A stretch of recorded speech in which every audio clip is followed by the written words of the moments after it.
پہلے ایک اردو نظم آپ کو میں پیش کر رہا ہوں، اور یہ میرے کالج دور کی ایک رومانٹک نظم ہے۔ بیسیکلی رومانس بہت ہے میرے اندر، اور شاید ختم نہیں ہوگا، اگر وہ ختم ہوا تو شاید شاعری ختم ہو جائے۔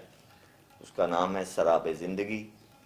باحیا سی لڑکی تھی، باوفا بھی لگتی تھی، ہونٹوں پہ تبسم تھا، کچھ خفا بھی لگتی تھی، اس کی باتوں میں مجھ کو ایک سرور ملتا تھا، اور اداؤں میں اس کی ایک غرور ملتا تھا۔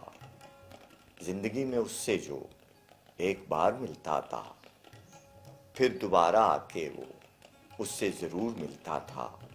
جب ملا تھا میں اس سے، کچھ گرا سا تھا اس سے، روشنی بھی مدھم تھی، زندگی بھی کم کم تھی، ان اندھیری راہوں میں وہی میری ہمدم تھی۔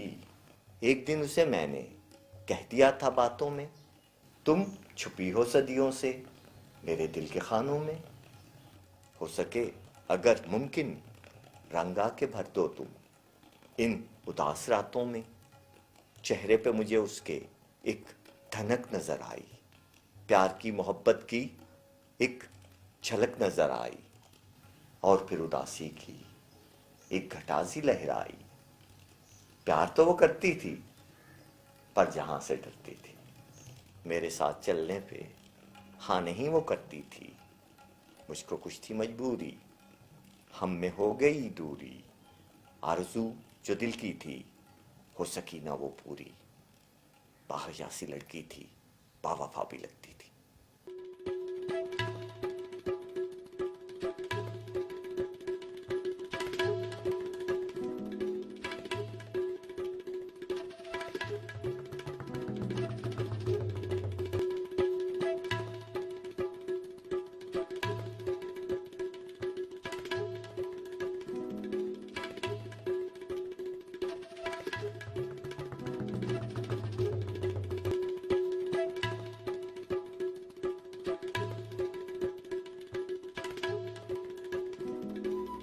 ਪੰਜਾਬੀ ਦੀ ਤੁਹਾਨੂੰ ਹੁਣ ਮੈਂ ਕੋਈ ਚੀਜ਼ ਸੁਣਾਵਾਂਗਾ, ਕਿਉਂਕਿ ਪੰਜਾਬੀ ਮਾਂ ਬੋਲੀ ਹੈ ਤੇ ਪੰਜਾਬੀ ਤੇ ਸਾਨੂੰ ਫਖਰ ਵੀ ਹੈ।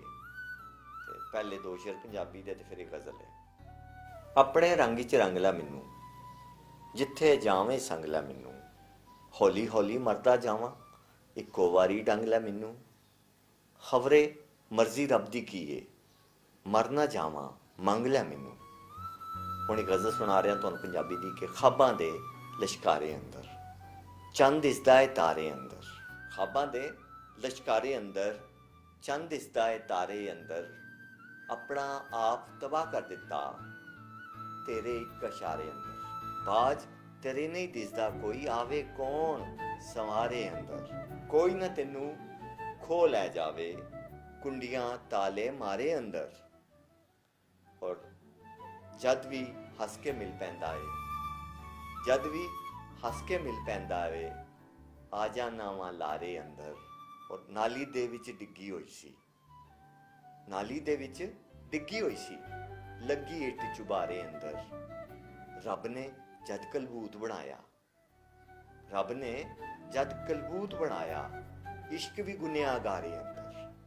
ਖਾਬਾਂ ਦੇ ਲਿਸ਼ਕਾਰੇ ਅੰਦਰ ਚੰਦ ਦਿਸਦਾ ਏ ਤਾਰੇ ਅੰਦਰ।